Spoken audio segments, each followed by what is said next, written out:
Welcome into the DNVR Avalanche podcast. That sucked. Avs lose 4-0 to the Florida Panthers. We have one person on the panel today for each goal against. Oh, brutal. Yikes. Brutal out here. Yeah. Avs get shut out. This might be a short post game because I don't think there's a ton to say. There's not a lot of good. It was a tough one. I don't know. Am I doing the 60 or you want the 60? I got this. Whoop, whoop. Are we ready? We're not ready.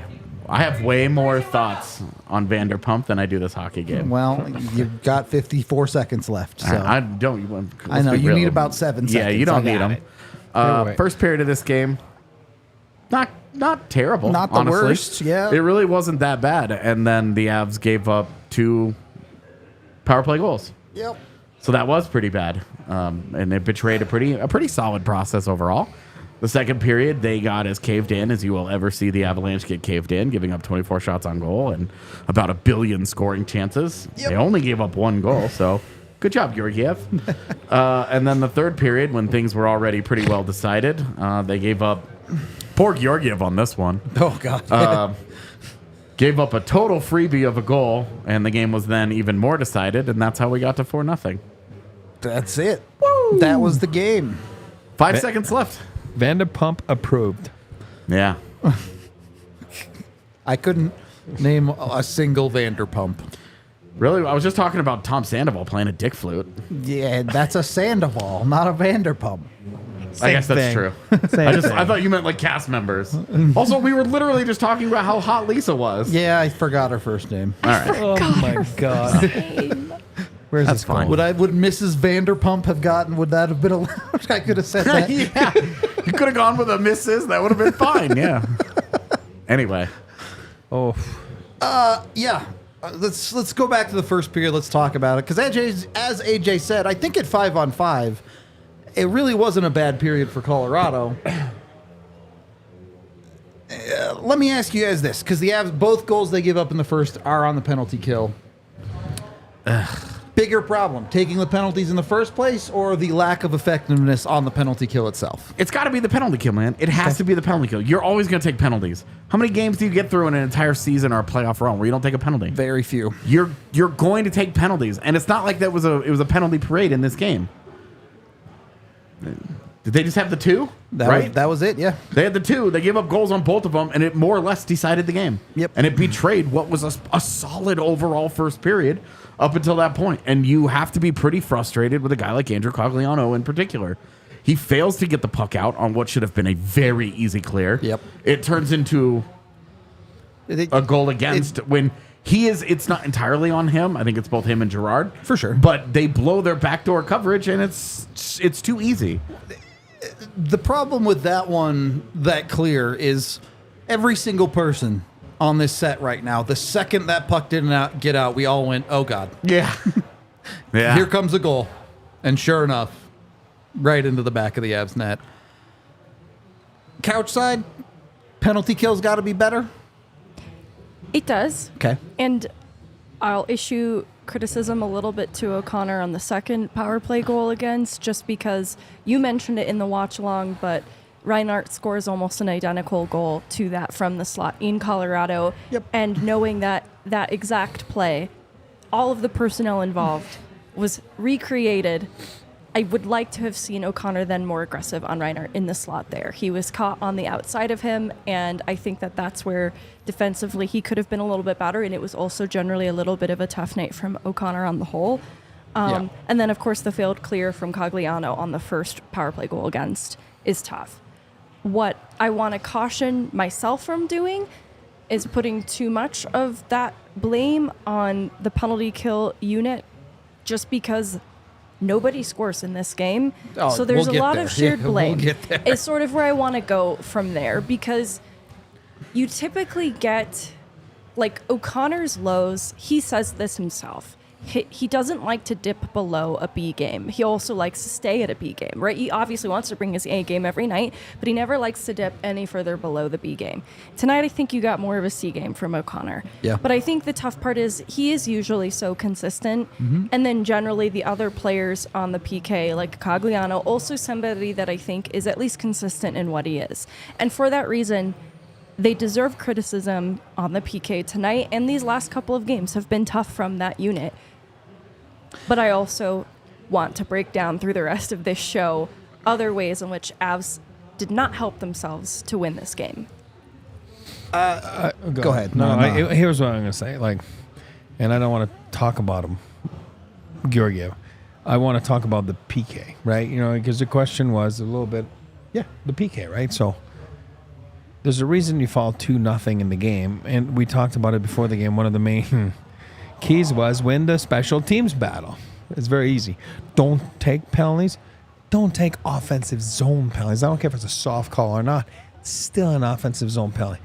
When you are in a rut, when you are in a slump, not Vanderpump, but a slump. I got all confused in my words there. Little things, little details matter. The details are not there right now. And that's why your PK, don't take the penalty in the offensive zone. B, Cogliano. The rule is I think it's like 90% of the time when you don't have a clear from a very easy, it was an easy clear by Cogliano. It was. It's a play he makes 99 out of 100. That one time you don't, it's like 90% it's in your net. As you said, we all said it. Oh, boy. Now, you can't, when you're in a slump, and the Avs are in a slump, in whatever you want to call it, in a funk, in a slump, in a crisis, little things matter, and you can't fall behind in games. And that was the other thing. Don't chase the game. Don't fall behind. What do? They fall behind. Now, give me a good penalty killing unit, I'll give you a good goalie. It's very simple. It goes hand in hand. I'm not blaming Georgiev on the goals. What I'm trying to tell you is when you're in a funk, you want to get out of a funk, you got to be better than the guy across from you. In the first period, he wasn't. Bobrovsky, Sam, made saves. He made those tough saves. And that's the difference. What I'm saying is Georgiev does not. I don't want to hear the second period. He made 20. Awesome. He's already down 2-0. So when you're trying to get out of a slump, you got to be the best player on the ice at your position. He wasn't early in the game, and that was one of our keys before the game. I'm not blaming him. I'm blaming everything. The penalty killing as a whole starts with your goaltending, starts with the details, starts with your veterans, starts with not taking penalties. You combine all that, you're in the hole 2-0. You're in the ditch. It's tough to get out of when you're playing good teams. There's a bunch of things I want to touch on here. I want to start with it's not just the penalty kill. No. The Avs get a power play, the first power play of Yes. the game, and they fail to convert on their opportunity, which is followed up by them giving up that first power play goal. And the Avs actually played great through the first 5 minutes of this game. Shots were 6-2 or something. But I'm going to stop you right there. yeah, go ahead. That's what I'm trying to say there. The guy, Sam, it's a joke, right? If you guys don't know Bobrovsky, we know his name is Sergey, but All-Star game. McDavid called him Sam. Bobrovsky makes 2 point-blank saves on the Avs power play. Yep. That's the difference in the first. That's what I wanted to say there. Sure. Sorry for stopping. No, you're good. You just watch that momentum flip on its head when the Avs don't convert and their opponents do. It's the other side of this, and we can touch on Georgiev a little bit because I really don't think Georgiev played that bad tonight. I don't have a whole lot of problems with him. And we'll get to it, as Megan mentioned. The Avs scored 0 goals. Doesn't matter how well Georgiev played or didn't play if you put 0 in the back of the net. And on the other side of that coin, you're right. In a slump, you're asking for someone to step up. You want a Georgiev to steal a game for you. And he didn't play unbelievably good. I'm just not. I don't think he's the one to criticize tonight, but maybe y'all disagree. No. Sorry. Since I've been talking about, I'm not saying he's to be criticized. I'm saying he's not the answer right now. Yeah. You want the answer, you pitch a bagel. That's just what it is when you are in a slump. And you got to remember last month, they averaged 5 goals a game. The Avalanche. Yep. You know how many times they saved his bacon? More than a few. More than a few. And then we're like, hey, he leads the league in wins. I get that. And guys, I'm not saying they got to make a change there. I'm saying it has to be better. So it's not good enough, and it's not his fault tonight. Hey, listen, like you said, there's a lot more to it. 2 of those 4 goals, you're looking at the team in front of him going, give me a break here. Yep. You don't do anything to help him. Especially the fourth one is like, who cares? Doesn't matter anyway, but the that's difference between a 3-0 and a 4-0, but it's indicative of how the team in front of him played. Yep. But Does not do where him- Georgiev does not has help no him. hope there, Yeah. ever. No hope, man. I think it's what's been tough, kind of to Eric's point, and I'm thinking back to the last game as well, is it feels like his game is so contingent on how the team is playing in front of him, and he hasn't been able to separate the night that he's having from the night that the Avs are having. And so when the Avs are not having an A game or a B game like we've seen them have before this season, Georgiev hasn't found a way to separate his individual game to have his own individual A game. And I think that's what's been tough, is I just haven't seen him rise above the circumstances in front of him and just have a great night. Now, again, these things are obviously linked. There are breakdowns happening in front of him as well that lead to some of the goals against. I just really would like to see him steal a game that the Avs weren't otherwise going to win. Yep. And I love that you brought that up, because I want to extrapolate on circumstance, but going back to your Logan O'Connor conversation, who on an individual level wasn't any good tonight.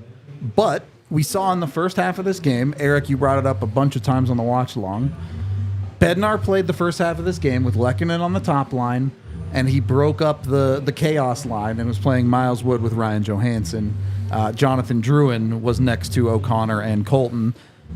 Halfway through, he goes back to the Roaring 20s, whatever the fuck you want to call that line. I hate that name. But and then Drouin on the top line. Was that a move by Bednar that came a little bit too late to really get the jump they were looking for? Should he have never swapped him out in the first place? How do we feel about a coaching decision there? I think it's easy to see how the game played out and say, I would have done something 2020 differently. for sure. Yeah, but you also look at it and you say, this trio has been exceptional as a trio. Yeah. Why would you break up a thing that has consistently worked for you beyond your top line? These guys play with speed. They play with tenacity. They've been producing enough offense to change games, to help you win games. Why would you mess with it? And so, as much as we can, the team didn't do this or that, I thought the coaching did let them down in this one. They broke it up. What's the upside there? What are you trying to do? Are you trying to get a rise out of Ryan Johansson? It's not going to happen. He's a zombie. Every line that he's on is a donut line because there's a hole in the middle. All right? That's all it is. It's the old Tyler Arneson all over again. That's all it is. Ryan Johansson is Tyler Arneson. No, you had a longer stick. So it's done with that guy. It's been done with that guy. The sooner they do something at that position, the better. Jared Bednar just needs to operate around it, and if he finds combinations that work elsewhere, stick with them. Whoever he puts next to Ryan Johansson, it's just not going to matter enough. You're just getting through it with that line. Exactly. Yeah. You hope that the other two guys can drag the corpse of Ryan Johansson into relevance in on any particular night, because he just hasn't been good enough. And there's no life there. It's not like there's an aspect of his game that you can point to and feel good about. So you have to operate around that, and having that I like the chaos line personally. You put those chaos monsters together, and you let them eat. You just let them do their thing. They got put back together at the start of the second period. It's one of the best shifts that the Avs had all game long. Couple shifts. I think that's where my criticism of Bednar for this game comes back into play, because by the third period, Colton's on a line with Rantanen and MacKinnon, and MacKinnon's between Wood and O'Connor. And I think he didn't commit to the Wood, Colton, O'Connor line for long enough. And obviously O'Connor's having a little bit of a tough night. But I think that demonstrates a lack of confidence in the coach, having the line so inconsistent throughout the entirety of this game.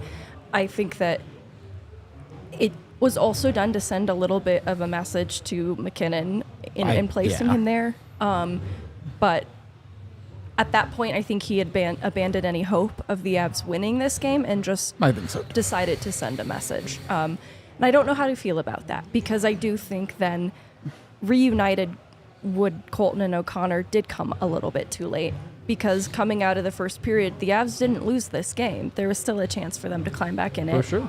And the second period is sort of where they lost it. And I get it sometimes. You know, like they've been rolling all year, right? And then you hit a little bit of a funk. And then when you're in a funk, sometimes you're like, as a staff, oh, we'll try different things, because maybe you get criticized if you're not trying anything, right? Oh my God, it's stale and they're not doing anything. They're sticking with their crap. And I get it. You know what I mean? I get it. You know, but I said it earlier. That's the only thing is I don't like as a coach sometimes is sometimes you're trying to over-invent something. You know what I mean? Maybe sometimes when you simplify it, and again, that goes for the Avalanche. You know, simplify their game right now. Put the working boots on, strap them on, tie them up, buckle up your helmet, and go to work. I mean, I'm just saying, like, it's that. You cannot look at this game tonight, forget about all the awesome numbers that, right, you guys provide, and because I suck at them. But those are awesome numbers. Forget about the score sheet. Forget about goaltending. Just look on a pure effort standpoint. Like, I didn't see it last game. And I know Bednar said he was satisfied with the effort. Again, was that an answer publicly and then a different answer internally? Probably. But tonight, like, you can't tell me, the four of us, that the Avalanche freaking worked the Florida Panthers. Like I said, put away all the numbers, put away goaltending, put away just pure effort. It wasn't there. So if the answer is that again Tuesday, they'll be on the losing side again. Because when you're in a funk, you have to get back to basics. And we've been talking about special teams. Like, their power play is awful right now. Yeah. Their PK is absolutely atrocious. And then the list goes on because the effort and the details are not there. Yeah, and I think it's a good point that for a coaching staff, it's really easy to over-index when you have really, really high expectations. You lose a couple games in a row. Your sense of urgency kicks way up. That's it. You start feeling like we've got to do something. We've got to do something. And sometimes you can take apart things that were working. Yeah. And it becomes kind of a self-fulfilling prophecy of failure. Yep. And that's... You're now doing things that are making it worse. Exactly. Instead of better. And I think you know, it turns into that whole quicksand effect. You know, the harder you try, the faster you sink. Yep. And thanks, Indiana Jones movies. Which really made me believe I was going to encounter quicksand way more in life than I have, but whatever. As a child, they really set you up for it. They really did, man. I was like, man, quicksand is a real thing. But I do think that you see the staff trying something, and I just think it's been an active detriment. And stick with some parts of your roster that work, and let them figure it out. Let them work through it. That's a trio that has worked really nicely. MacKinnon and Rantanen might need to be broken up for a game or two, because usually he doesn't like to break them up for long, but you do break them up a little, and for a game or two, just enough, and they get it, you know. And it's like, okay, hey, we're gonna, you know, Mikko especially. You sometimes get the heart rate up a little bit from him. Then you put him next to MacKinnon, and it's like, oh yeah, the magic is back, right? Yep. So. I do. I mean, I do think that they're from the coaching on down to the players in this game, just a bad night.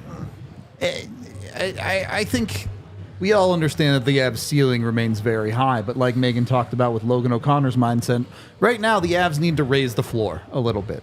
They've got to find a little bit more consistency in what their bottom is, and stop having games where they're giving up 4 goals and producing none. If you're trying to get a new floor, call 1-800-588-2300 Empire today. Yes. Go over to empiretoday.com/DNVR today to get it all checked out. They have a bunch of amazing tools, including if you measure out your room, you can project floors onto it digitally and see what it'll look like online, so you don't have to go through all of the effort of having someone come out and test all the little different pieces and chunks. You can just do it online and get a good feel for what it might look like. Empire Today is the best place to get new flooring because nobody can beat them on quality, service, and speed. They have professional installers, tons of awesome floors. I always say I'm a carpet guy, but I get it. Most people like the hardwood. Go for it. Whatever it is you want on your floor, you can get it through Empire Today. Carpet guys. Carpet team. Let's go. I like my feet not hurting. I was on the opposing team, and then while I was gone, I was in a hardwood, whole house hardwood. Hurt my little feeties. Yeah, it hurts. I had to get some slippies, I'm some saying. temporary slippies. That's why you get carpet, all right? You can schedule a free in-home estimate today with Empire. All listeners can get $350 off when you use promo code DNVR. Go over to empiretoday.com/DNVR for details. Get yourself some good floor. And then, with the money you saved, hit up Bet365. Use the code DNVR365. Put some money in there. Bet $5 on an NHL game. Get $150 in bonus bets. You got tons of money to play with when it comes to Bet365. And apparently, right now, do not bet on Nathan MacKinnon or Mikko Rantanen. Bet against the Avs if you want to make some money because it's a little rough at the moment. But whatever you're betting on, you can do it with Bet365, including that big game tomorrow. I know AJ's got some money down on the Niners. Yeah. A bet that I made. How's Brandon feel about that? He doesn't know. Also, he's watched his team win multiple Super Bowls in recent years. He'll be fine. It's true. He's got a couple chips in the bag. I'm going Mahomes, and I don't even know football. He can make it up to me if the Chiefs win. He can celebrate by just giving me the money that I would have won. So He's the everybody's new happy. He's the new Brady. He might be the new Brady, unfortunately. What? Brady's the boss. Brady never had to Taylor Swift, though. I guess she's with Kelsey, but different. Brady's the best. Same, Brady but did different. have Giselle, but Yeah, I was gonna say it. Whoa. Yeah. Hey, He's he's married to shoot Giselle, Bridget dude. Monahan. Like, he's shoot her. Like, are you kidding me? Oh, Bridget Monahan? Oh, I remember. Beautiful. but then he was married to Giselle Bundchen for a long time, man. and then he fumbled Giselle, so He did. Yeah. Well, we don't know. By being a weirdo. He couldn't stay retired, so Giselle was like, I'm Married done. to the game. Find myself suddenly very uncomfortable in this conversation. Go over to Bet365. Use that DNVR365 code. Of course, you must be 21 or older, physically located in Colorado. Please gamble responsibly. And if you or someone you know has a gambling problem, call 1-800-GAMBLER today. Second period of the DNVR Avalanche podcast. Let's, as I kind of mentioned in the Bet365 read there, if you score 0 goals, you're not going to win a game.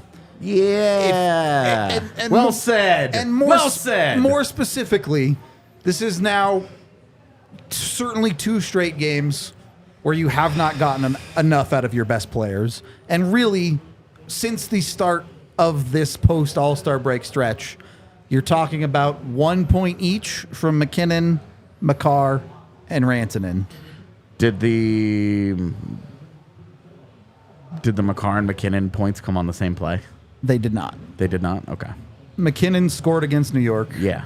Makar scored against New Jersey. As Yeah, did you're right. Rantanen. You're right. Okay. Yikes. Yikes. And 0 points from all 3 of them for the last 2 games. Obviously, no one scored tonight.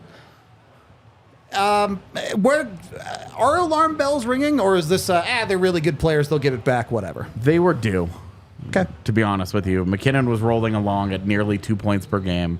Sure. For like 40 games, dude. So he was due to just a little bit.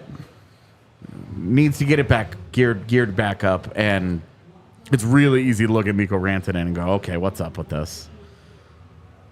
Because it's one thing to have an off night, but it feels like it has now been.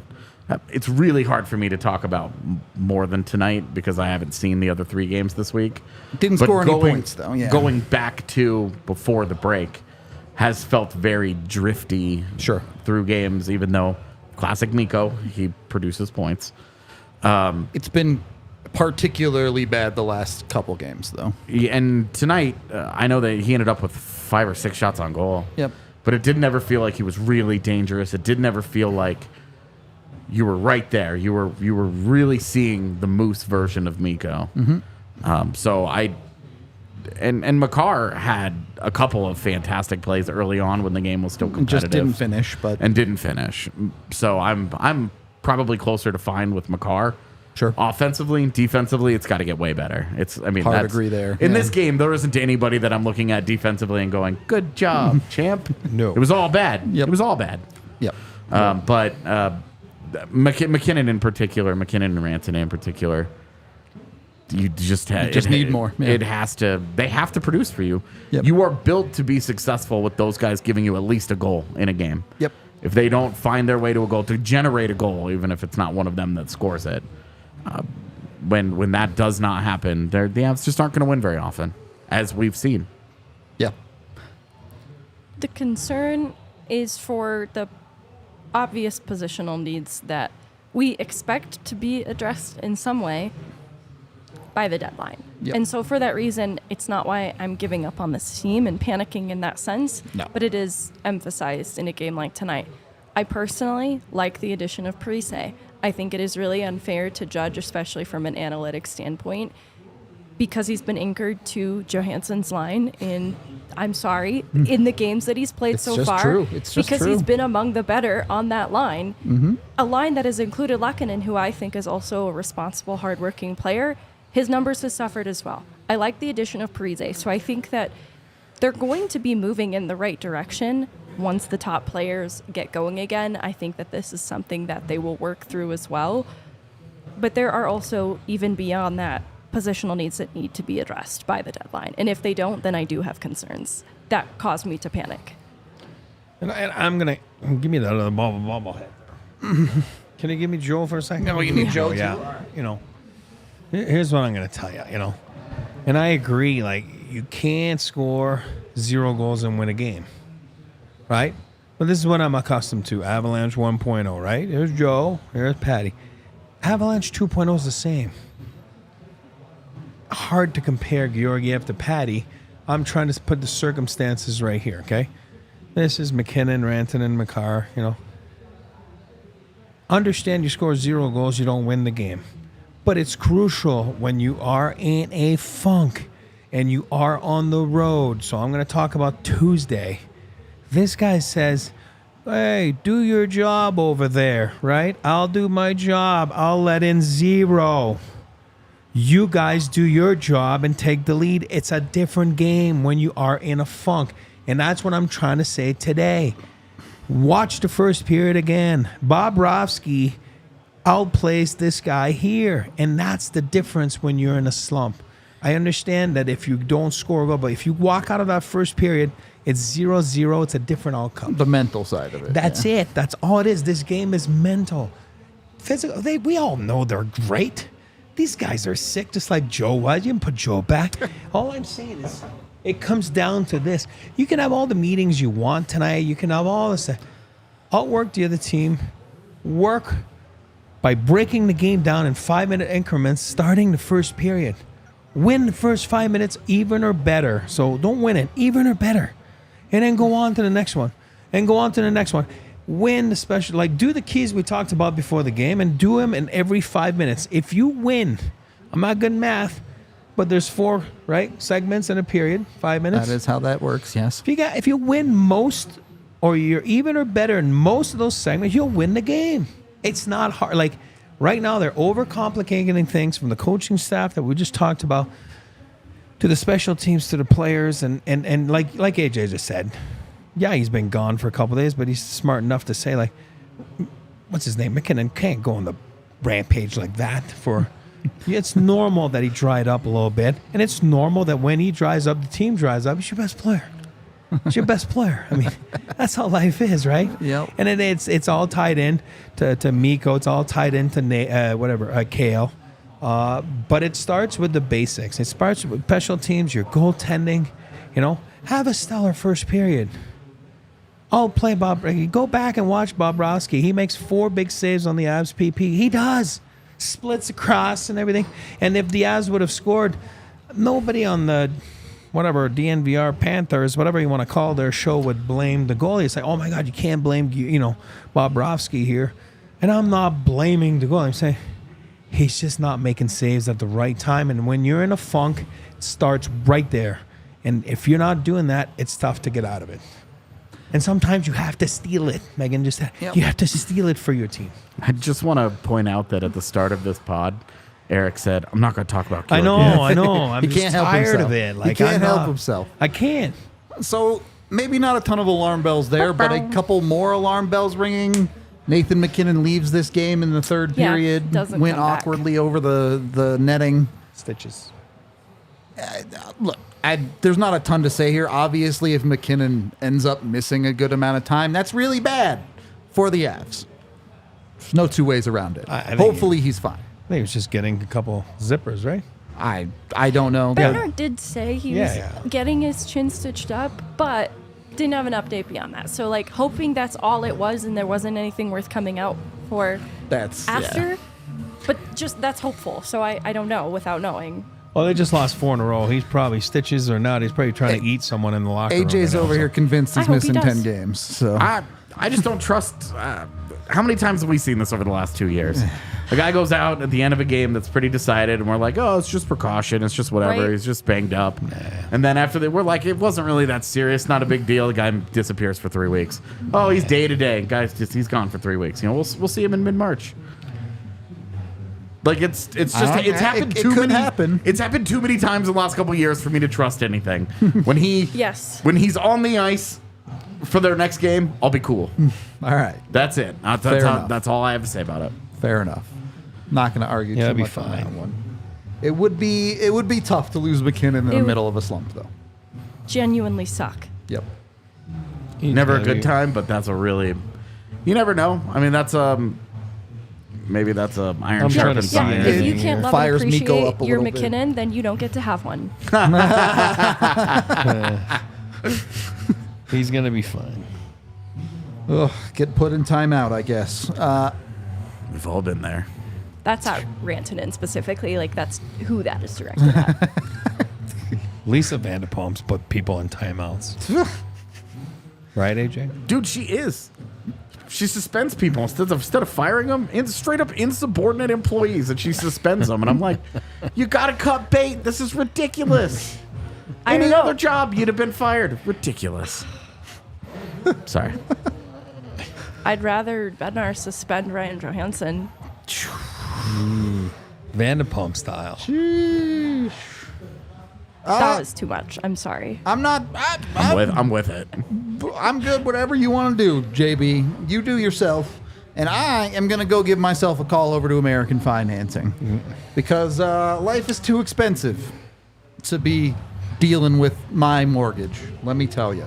Right now, if you give a call to American Financing, interest rates have dropped into the 5s, and they can save people a ton of money. On average, their customers save $854 a month by tapping into their home's equity and wiping out high-interest credit card debt. That's over $10,000 in a calendar year that American Financing is saving their customers on average. Credit card interest rates are ridiculously high, and most of us are still carrying a balance from month to month. That's what they're trying to get rid of. They're going to make your life better when it comes to interest rates that you may have to pay. And the coolest part is, when you give them a call, they may be able to delay your next 2 mortgage payments, and they can get all of this done in as little as 10 days. So give them a call today. They're available, licensed in all 50 states, but they are based locally here in Colorado. You may be able to get that 2 mortgage payments delayed when you let them know that DNVR sent you when you call 303-695-7000 or go to americanfinancing.net/DNVR. NMLS 182334, NMLSconsumeraccess.org. APR for rates in the 5 start at 6.406. For well-qualified borrowers, call 303-695-7000 for details about credit costs and terms. And then, with all that money you're saving, have yourself a good time out at Infinity Park. Rugby season's coming back, baby. The American Raptors, ready to get rocking and rolling. If you don't follow our guy Colton Strickler at DNVR Rugby, you got to give him a follow. Even if you don't know rugby, he's got 101 podcasts that can teach you the whole sport. You can get in on all the action, and you can watch people hit each other a lot harder than Ryan Johansson has hit anyone this year. Go get in on it with Infinity Park. You can witness all of the American Raptors games at the park in Glendale. They have a 6-game homestand starting on Sunday, March 17th, and tickets are only $10. So bring everybody and come have a great time. It's a fantastic venue to go visit. Go to AmericanRaptors.com for more info on the team and to purchase your tickets now. Third period of the DNVR Avalanche podcast.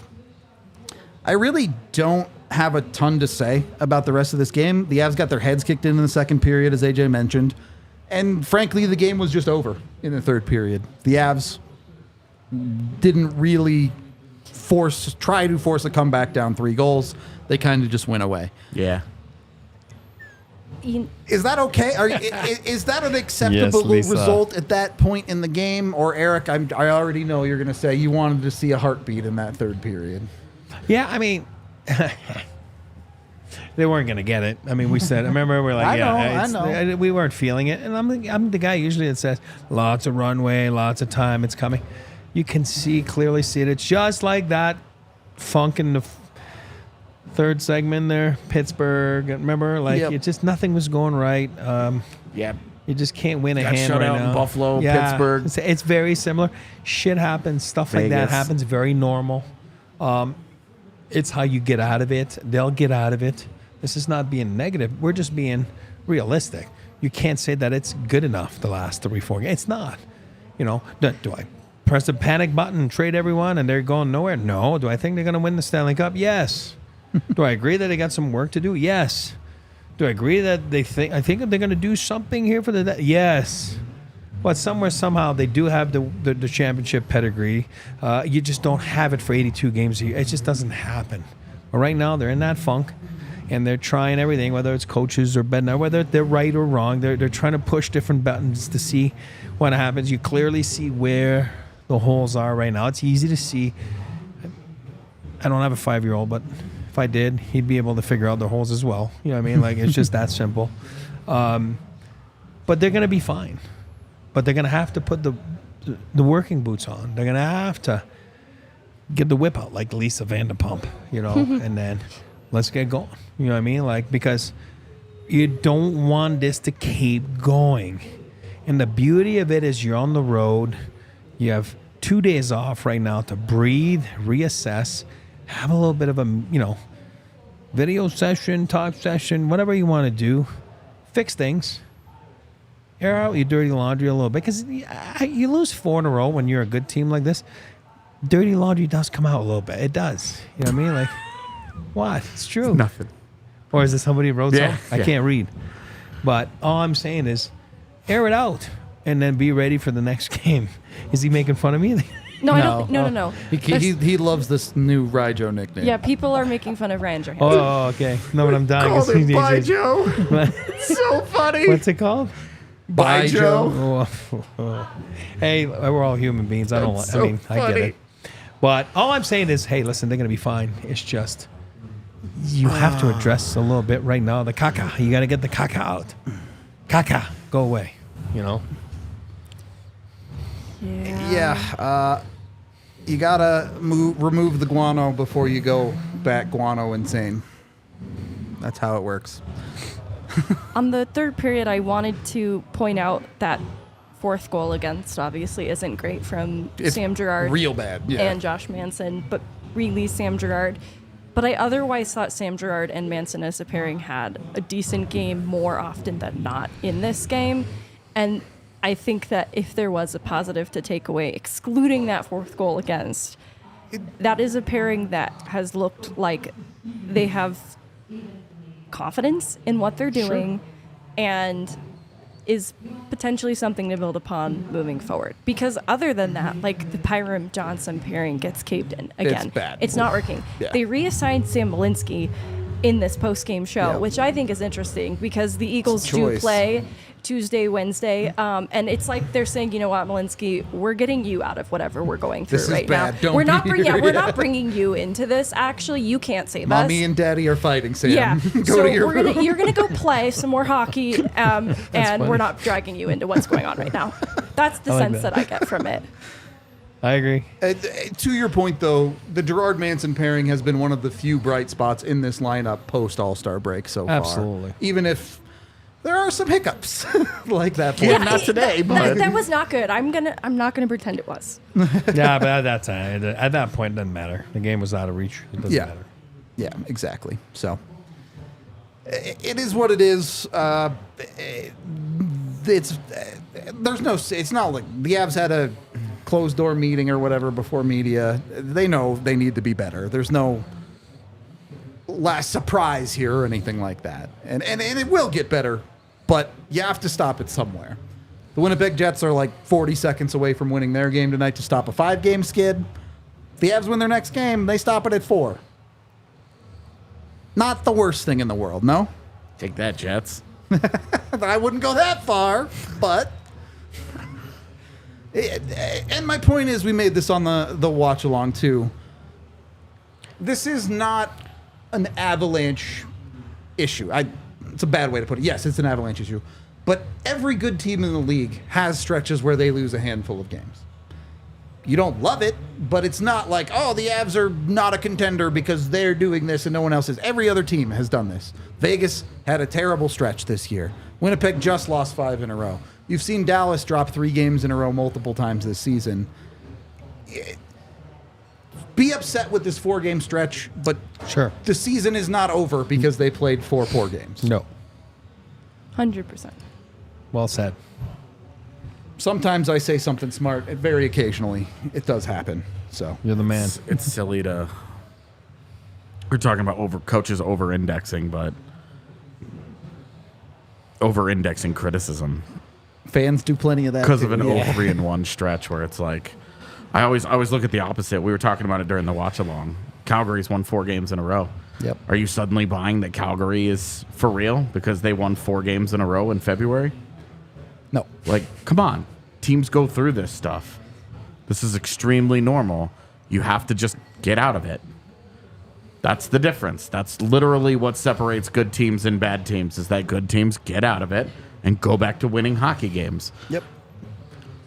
And That's literally the difference. And that's why you're looking at a team like LA and you're like, boy, they're not getting out of it. Maybe Yeah. they aren't a good team. It's been such a prolonged stretch for LA. Yep. That they didn't know what to do, so they did the one thing that they could do in the immediate, and that was fire the coach. Yep. We've seen and we've seen it. It's worked like a charm in Edmonton. Yep. It hasn't done a ton for Minnesota or St. Louis. Who might not be that good anyway. Yeah, sometimes it works, sometimes it doesn't, and we'll see with LA. But for the Avs, just in the moment, seems pretty unlikely that Jared Bednar is going to be in any kind of danger. I know. No. Coach Graveyard Zach Parise showed up, so we'll see. But it's going to take more time than that. It's 4 bad games, yeah, and you're now sitting here staring down the barrel of no matter what you do, it's a losing road trip. But just get one, just win your next one, and at least you can start building towards something. Break it down. Break it down. That's it. What do you call a person who like cleanses curses? Lisa Vanderpump. I don't think so. That doesn't seem Shaman. right. Shaman, sure. Does An anybody know any exorcist? shamans? Yeah. Do we need to get Zach Parise a shaman? No. Is he cursed? No. It'd be pretty funny to have him on the show and then just have a shaman show up and be like, "We're doing an intervention, buddy." They're like, they just told me about the bad food take. I was not warned about this. This is too far. We have a graphic showing all the coaches that have been fired for his teams, and we're like, "You've done this." Don't step on that salt. That's supposed to be there. Don't worry about it. It's a circle for protection. It's a circle for that's our right. protection. Speaking of circles, Circle K. Go get yourself as part of the inner circle. You want to be inside the circle of protection, not outside. And with Circle K's Inner Circle, when you sign up with that QR code on screen, you can get 25 cents off your first 5 fill-ups. That's 25 cents a gallon. You can also get free Polar Pops from Circle K, and you can earn a ton of other amazing rewards, including fantastic snack deals every single weekend. Yeah, you want one? Yeah, right It now. is pretty warm up here. Yeah. Polar Pop would be pretty good. I'm not going to lie to you. Nom, nom, nom, nom, nom. Go check it out. Go to CircleK.com/InnerCircle today. Get signed up and get the deals with Circle K. And then when you got your snacks back at home, you sit down on your couch, make sure you're watching Fubo TV. FuboTV.com/DNVR to get 15% off your first month of Fubo Pro. Go check it out if you haven't. They got the Avs, they got the Nuggets, all your Colorado sports. Easy to watch there. Over 140 live channels, including movies, television, news, music, more. You name it. They've got you covered. With Fubo, including 1,000 hours of DVR included. So you can always record anything if you're gonna miss it. Any final thoughts? Anything else you guys want to touch on before we get to the Super Chats? Nope. All right. Super Chat season. $5 from Gavin, who says, watching Ryjo play feeds the delusion that I can play pro hockey too. The skating without a stick gives me infamous shift from PLD in Columbus vibes. I wouldn't go that far, but it's not fun to watch. That's His for sure. whole vibe is middle-aged dad. You are under attack. Middle-aged dad that just woke up from a midday nap that is just rubbing the sleep out of his eyes. Doesn't know where he is. Yeah. He's disoriented. That's his whole vibe. Mid-game. In the middle of an NHL game. That's exactly the vibe I get out of the guy. I feel attacked. I feel attacked. $2 from Banks, who says AJ is back, which is the only positive tonight. Hopefully it's a sign that the Avs are getting MacKinnon and Val back or something. MacKinnon's I don't know. Landeskog. Well, that's a little further down the line. I'm bringing Sure. Landy back with me. That would be something if he rolled up tomorrow and was like, jeez. I'm back. I'm still saying, April 16th. Postseason, but even if he was ready, the Avs would be like, just take a couple months off, Landy. Yeah. Don't worry about it. no need to rush. Yeah, you don't want to come back to this. My return will be with Kovalenko and Nichushkin. How about that? All right, I'm here for it. And then $10 from Drew, who says, I don't entirely know how the cap works, so I'm curious. If the Avs put that number 12 thing on waivers and he clears, does his salary still count against the cap? So you get the league minimum plus $300K in cap forgiveness for a guy in the minors. So that would be 1.1 mil of Ryjo's 4 mil that you would get relief on. So it would free up a little bit of cap space, but not much. And then he would be the ultimate dad down there with the Eagles. Oof, yeah. Brad Hunt would have something to say about that. They can have two dads. It's Yeah. fine. It's 2024. They don't have Cronin anymore, so they need to replace that dad. Sneaks is more of like an uncle than a dad, I think. So I think he's scarier than he lets on, too. I believe that. He's a different sort of scary than Cronin was. Crow's a Bostonian. Like, oh. Yeah. You got Yeah. the accent. He had like the look and sound of a dude that was scary. Yeah. Schneeks has to actually like scare you Sneaks to has be a scary. build like a scary guy. though. Yeah. He could knock me out. He looks like he was Cronin's body man. Yeah, exactly. Yeah. We're just building a mafia family. Don't mind us. That's how bad this game was. Yep. I don't want to talk about it anymore. So Yeah. we are going to get out of here. But before we do, make sure you join us for our next takeover game, March 8th against Minnesota. There are still tickets available. Come join us. We had a great time at the game against LA, and it was the last game that the Avs won was a takeover game. So We can fix them. yeah, maybe we can be the solution for Colorado. Come join us. It's always a blast. We all take the party bus to the game. We come back, have some drinks, have a good time. If you haven't been part of the Vibe Tribe for it, you gotta join us for that one. That is it, though. We are out of here. We're off tomorrow, and we're taking Monday off just like the Avs. So we'll be back Tuesday for the game, and then we'll be live all next week for you. Like and subscribe here on YouTube, or go follow us on Spotify or your favorite podcasting website. We are available there, too. We will have a bunch of post-game content for you later tonight. We all silly like the mayor.